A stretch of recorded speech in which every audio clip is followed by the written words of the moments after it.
Well, I guess now Brian Robinson is officially a thing.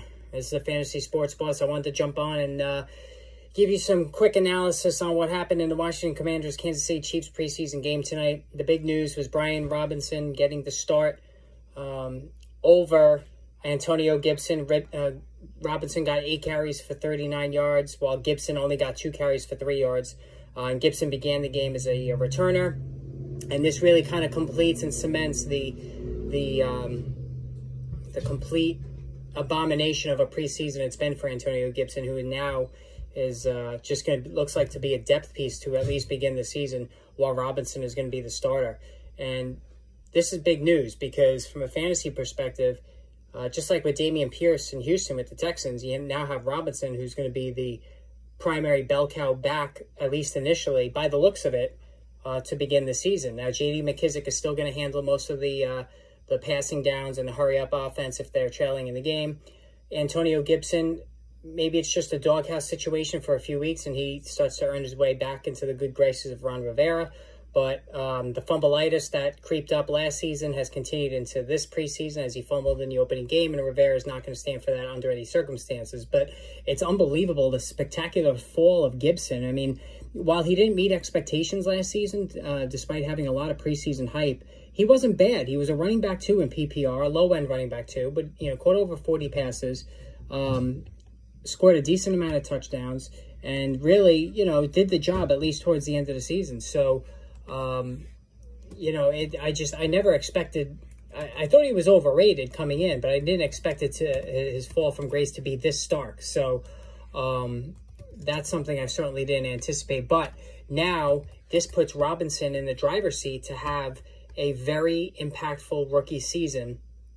And, of course, he comes from Alabama, where he had a tremendous season last year. The numbers, 1,343 rushing yards, 14 touchdowns. He caught 35 balls for 296 yards and 2 more scores. So 17 total touchdowns for Robinson. And he really just hit it out of the park. And we know the long line of Alabama backs that have succeeded in the NFL. I'm not saying Robinson is a guarantee, but from the very beginning, you heard Ron Rivera speak glowingly of him. Even before camp really got going, he was anointed the goal line and the short yardage back. So already in standard leagues, he was gaining value. But now, with Gibson just being pushed completely down the depth chart, we now have to really elevate Robinson in all formats. And the fact that he caught 35 passes, for Alabama last season shows that Robinson can catch the football as well. So in PPR leagues, he could be a low-end running back too. All right. He was 8 for 39 tonight, which is not great.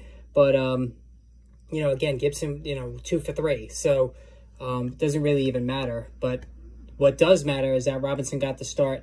He looks to be the guy going forward. Can Gibson work his way back into it? Of course he could. Like I said, he did some good things last season. I don't think Rivera is just going to completely ignore that, unless there's a trade. I mean, the Philadelphia Eagles are always looking for a running back.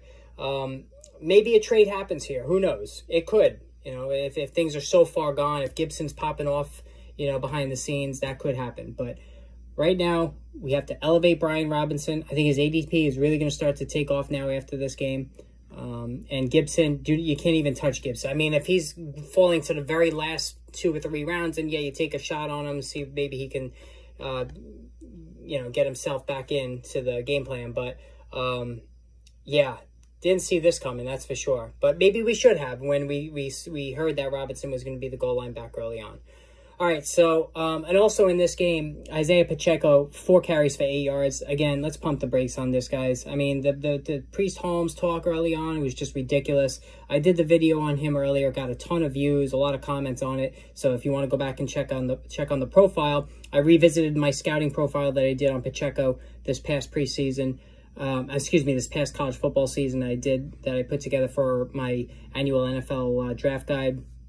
The speed is there, certainly, but didn't catch a lot of passes in college. You could say, oh, it's a scheme, but, you have an NFL coach there, Greg Schiano, who, if he knew Pacheco could catch the ball, he would scheme it and make sure that was part of the game plan.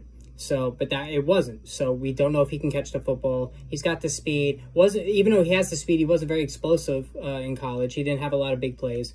So, you know, unlike Dameon Pierce, who did have explosive plays for Florida, and now I'm really interested in him, and he's taking off for the Texans and looks to be the starter. So, you know, Clyde Edwards-Helaire has some decent value for, you know, as his ADP has really sunk with Pacheco being a story.